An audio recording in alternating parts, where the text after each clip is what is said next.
नमस्कार, बहुत स्वागत है आप सभी का। आपके साथ मैं हूं सोनल और आप देख रहे हैं देश हमारा। भोपाल से इस वक्त की बड़ी खबर मिल रही है। नेता प्रतिपक्ष ने मुख्य चुनाव आयुक्त को लिखा है पत्र। सीएस इकबाल सिंह बैस की सेवा वृद्धि निरस्त करने की मांग। नेता प्रतिपक्ष ने निर्वाचन आयोग को प्रतिवेदन भेजा। मुख्य सचिव इकबाल सिंह बैस को मिला है एक्सटेंशन, 6 महीने का मिला है एक्सटेंशन। ये बड़ी खबर। नेता प्रतिपक्ष ने निर्वाचन आयोग को प्रतिवेदन भेजा है। मुख्य सचिव इकबाल सिंह बैस को मिला है एक्सटेंशन। बड़ी खबर इस वक्त की भोपाल से, जहां पर 6 महीने का एक्सटेंशन मिला।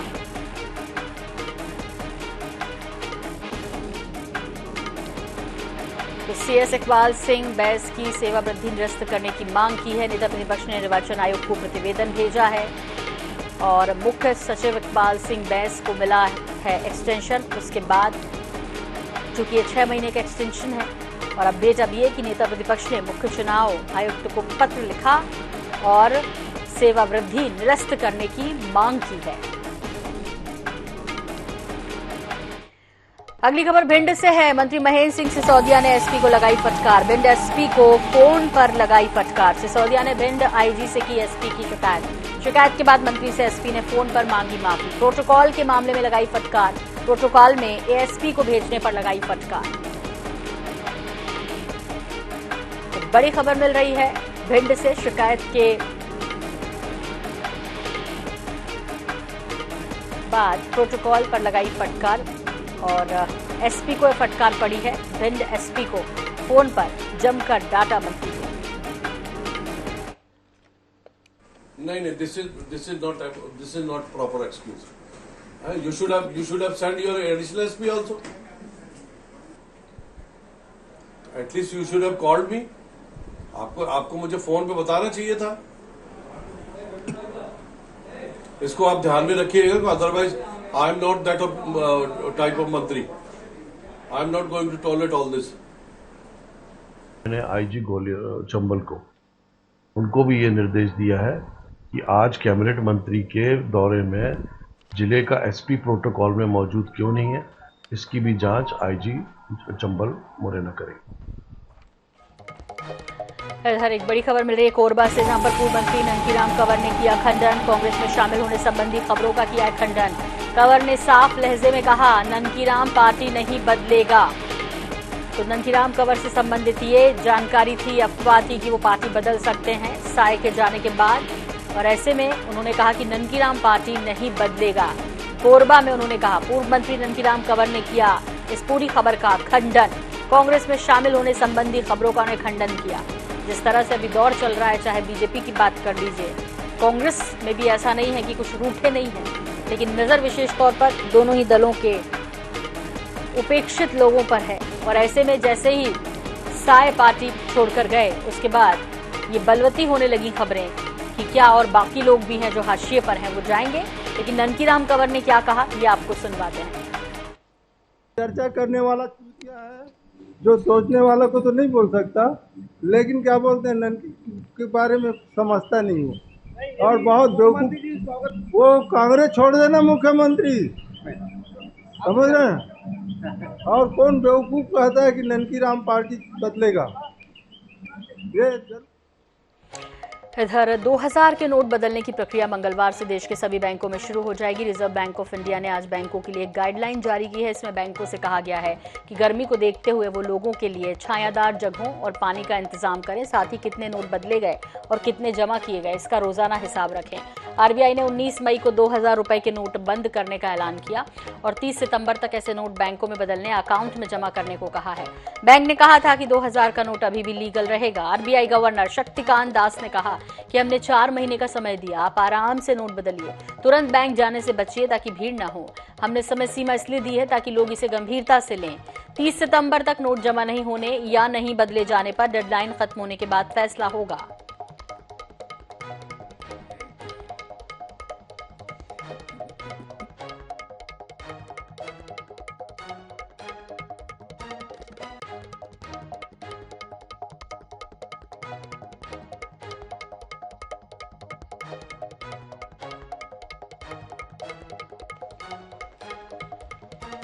जम्मू कश्मीर में आज से G20 की बैठक का आगाज हो गया है। 3 दिनों तक चलने वाली इस बैठक में कई देशों के करीब 60 प्रतिनिधि शामिल होने वाले हैं। विदेशी मेहमानों का कश्मीर पहुंचने का सिलसिला भी शुरू हो चुका है। मेहमानों का भारतीय परंपरा से स्वागत भी हो रहा है। आपको बता दें कि कश्मीर में पहली बार G20 की बैठक आयोजित की जा रही है। भारत G20 की मेजबानी कर रहा है। ऐसे में यहाँ के कई अलग अलग शहरों में बैठकें की जाएंगी। धारा 370 हटने के बाद कश्मीर में होने वाली इस बैठक के कई मायने हैं। इसके साथ ही इससे कई फायदे भी होने वाले हैं। माना जा रहा है कि इससे पर्यटन को भी बढ़ावा मिलेगा।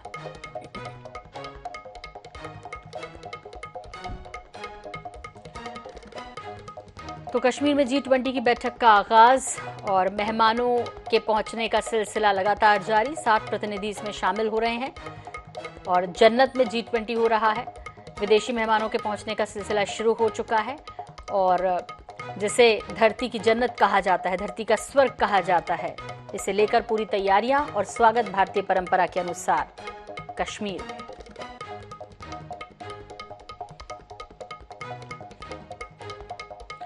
रेसलिंग फेडरेशन के पूर्व अध्यक्ष ब्रिजभूषण शरण सिंह की नार्को टेस्ट की चुनौती को रेसलर्स ने स्वीकार कर लिया है। पहलवानों ने कहा कि हम सभी किसी भी टेस्ट के लिए तैयार हैं, लेकिन उन्होंने टेस्ट सुप्रीम कोर्ट की निगरानी में कराए जाने की शर्त रखी। उनका कहना है कि नार्को टेस्ट लाइव होना चाहिए, जिससे पूछे जाने वाले जवाब को देश भर के लोग सुन सकें।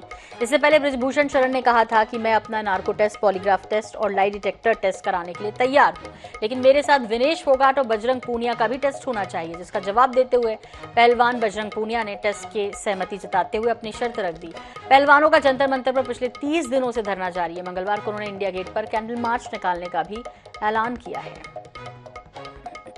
बोल दिया था कि भाई खिलाड़ी तैयार है, उनका नार्को टेस्ट करवाया जाए।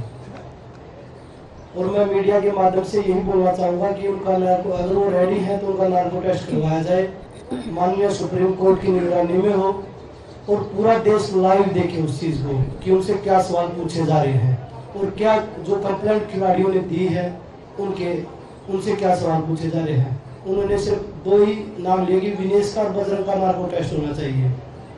जिन्होंने 7 लड़कियों ने जो कंप्लेंट दी है उनका भी तो होना चाहिए ना। हम तैयार हैं।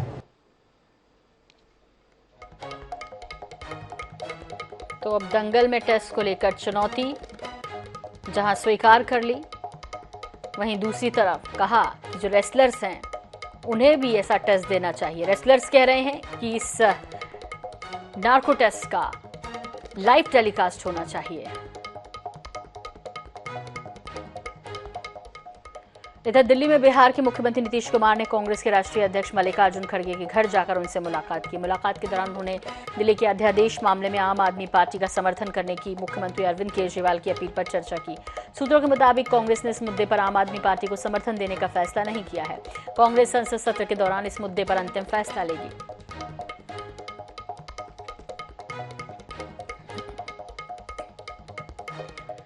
सोमवार को गुना की एक सभा में केंद्रीय मंत्री ज्योतिरादित्य सिंधिया का अलग ही अंदाज देखने को मिला, जहां उन्होंने भरे मंच से हाथ जोड़कर अपनी पिछली गलतियों के लिए जनता से माफी मांगी।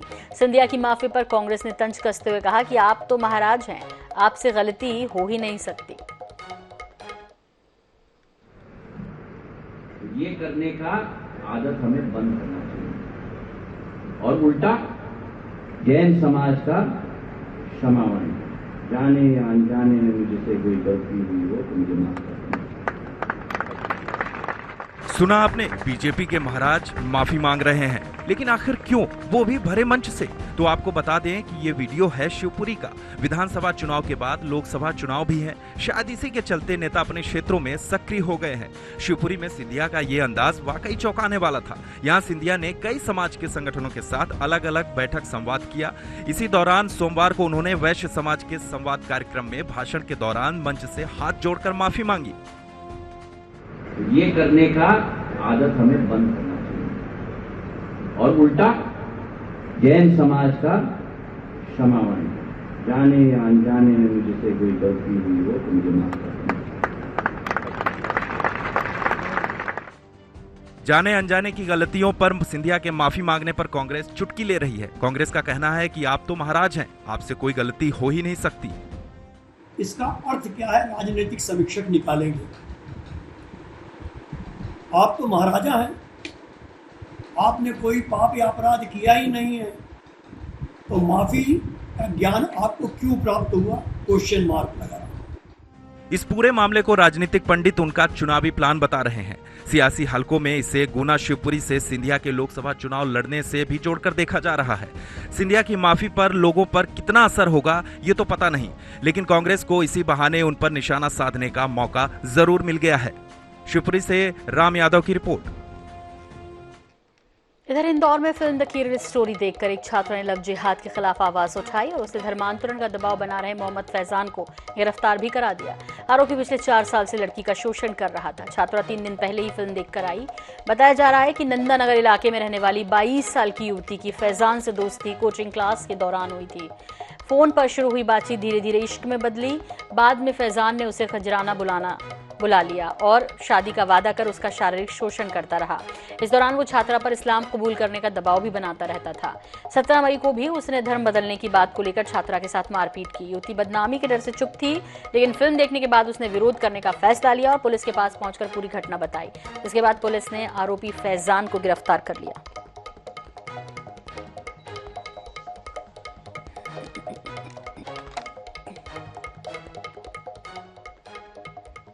और आइए अब देखते हैं हमारे हनुमान।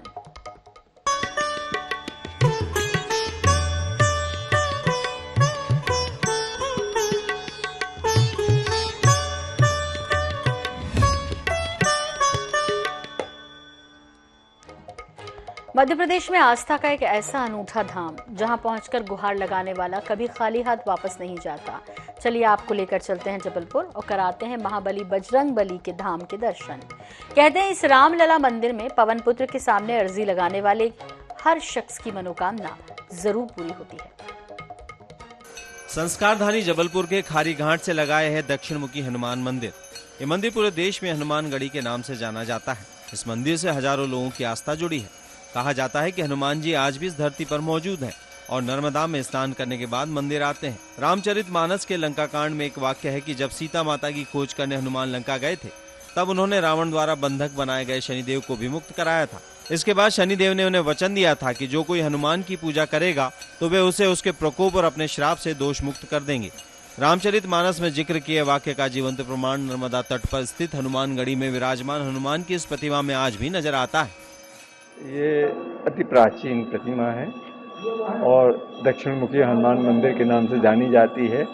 ये अपने जबलपुर के ग्वारी घाट के किनारे, नर्मदा जी के बिल्कुल किनारे ये मंदिर है और इसके बारे में तो हमारे पूर्वज भी बताया करते थे कि कम से कम हजारों वर्ष पुरानी है। यहाँ हनुमान अपने पैरों के नीचे शनिदेव को दबाए हुए हैं। इस मंदिर के पुजारी और कुछ पुराने लोगों की माने तो यह प्रतिमा 1000 साल से भी ज्यादा पुरानी है। इस मंदिर के बारे में यह भी माना जाता है कि यह किसी ज्योतिष से कम नहीं है। केवल यहाँ आने मात्र से लोगों के दोष समाप्त हो जाते हैं और कुंडली में ग्रहों का अनुकूल प्रभाव होने लगता है। दक्षिणमुखी हनुमान मंदिर का अपना एक अलग इतिहास है। 1000 वर्ष पहले ये टिकरी के रूप में जाना जाता था। यहाँ पर आकर के कुछ नर्मदा यात्री का रुकना हुआ करता था और धीरे धीरे यहाँ पर जब लोगों यात्रियों की रुकने की संख्या बढ़ने लगी तो लोग इसका विस्तार करने की सोच बनाई। पूरे देश में जाना जाता है। हजारों की संख्या में श्रद्धालु आकर दर्शन करते हैं प्रभु का। यहाँ स्थापित प्रतिमा में हनुमान जी के भीगे हुए बाल दिखाई देते हैं। हनुमान की प्रतिमा के पैरों के नीचे शनिदेव महाराज दबे हुए नजर आते हैं और इस मंदिर में आने वाले हनुमान भक्तों की ऐसी मान्यता है कि वीर हनुमान मंदिर स्थल पर फेरा लगाने आते हैं और खारी घाट पर पीपल के पेड़ के नीचे आकर खड़े होते हैं। खारी घाट में हनुमान की प्रतिमा पर बालों के रोए अब भी ऐसे दिखते हैं मानो वे नर्मदा में नहाकर निकले हों। यहाँ आकर लोगों की मन्नतें तो पूरी होती ही हैं, साथ ही उनके शरीर के गंभीर रोग भी इस मंदिर में विराजमान अनोखे हनुमान की पूजन अर्चन करने से दूर हो जाते हैं। हनुमान जी की प्रतिमा लगभग आज से 1500 वर्ष पूर्व नर्मदा जी के तट पर प्राप्त हुई थी और बहुत ही प्रतापी और बहुत ही सिद्ध मंदिर है ये हनुमान जी का। यहाँ शहर के लगभग लाखों लोग आके यहाँ दर्शन करके अपनी मनोकामना पूर्ण करते हैं। उसको देख के आए हैं पहली बार हनुमान जी के दर्शन करने। सुन रहे हैं कि बहुत सिद्ध मूर्ति है, बहुत पुरानी है, प्राचीन काल की। अब उनसे यही प्रार्थना है कि हमारा स्वास्थ्य ठीक कर दीजिए, पैरों में बहुत दिक्कत है। अब उनकी कृपा होगी तो दोबारा फिर आएंगे। नर्मदा किनारे विराजमान इस हनुमान मंदिर से जुड़ी लोगों की आस्था हो या अंधविश्वास, लेकिन देश भर में चर्चित हनुमान और उनके पैरों के नीचे दबे शनिदेव की मूर्ति से लोगों की गहरी आस्था जुड़ी हुई है और हर हनुमान भक्त को इस पर विश्वास करने के लिए मजबूर कर देती है। और यही वजह है कि इस दक्षिण मुखी हनुमान मंदिर के कारण संस्कारधानी को धर्मधानी के नाम से भी जाना जाता है। जबलपुर से INS 24/7 न्यूज के लिए फतेह सिंह की रिपोर्ट। और विकास का गढ़ छत्तीसगढ़, जी हां, सक्ती जिले के पहरीद गांव के राहुल साहू के लिए मुख्यमंत्री भूपेश बघेल फरिश्ता साबित हुए हैं। ये वही राहुल हैं जो घर के पीछे बोर में गिर गए थे और 105 घंटे का रेस्क्यू ऑपरेशन चलाकर उन्हें बचाया गया। अब राहुल के शारीरिक और मानसिक विकास की जिम्मेदारी भी भूपेश सरकार ने उठा ली है। एक रिपोर्ट।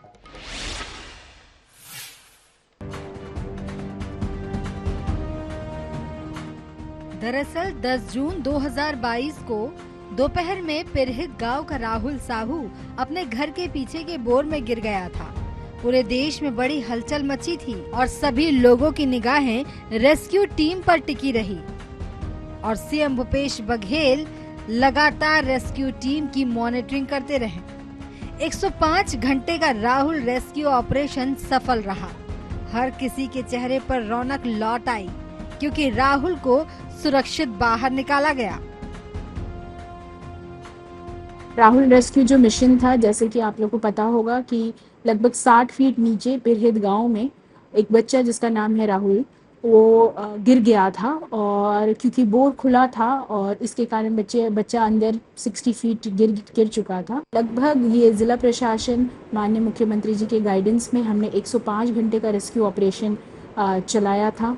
इसमें विशेष बात यह थी कि 105 घंटे इसलिए ये चला क्योंकि राहुल एक स्पेशल चाइल्ड है और वो जिस तरीके से उसने धाड़स बांध करके अपने अंदर 60 फीट डीप वो सरवाइव किया है, उसके कारण पूरी ज़िला प्रशासन के द्वारा, पूरे जनता के द्वारा, जनप्रतिनिधियों के द्वारा बहुत ही देर तक वो कार्यवाही की गई और उसमें बच्चे को सक्सेसफुल और सेफली हम लोग बाहर निकाल पाए। मैंने बताया कि राहुल एक स्पेशल एक दिव्यांग बच्चा है और इसकी स्पीच थेरेपी की आवश्यकता थी, तो जिसके लिए स्पीच थेरेपी में माननीय मुख्यमंत्री जी द्वारा रायपुर में उस बच्चे का पूरी तरह ट्रीटमेंट चल रहा है और वह रायपुर में ही अपना एजुकेशन आगे बढ़ा रहा है। राहुल साहू की मानसिक स्थिति कमजोर होने की बात सामने आने के बाद मुख्यमंत्री ने उसके संपूर्ण इलाज की घोषणा की।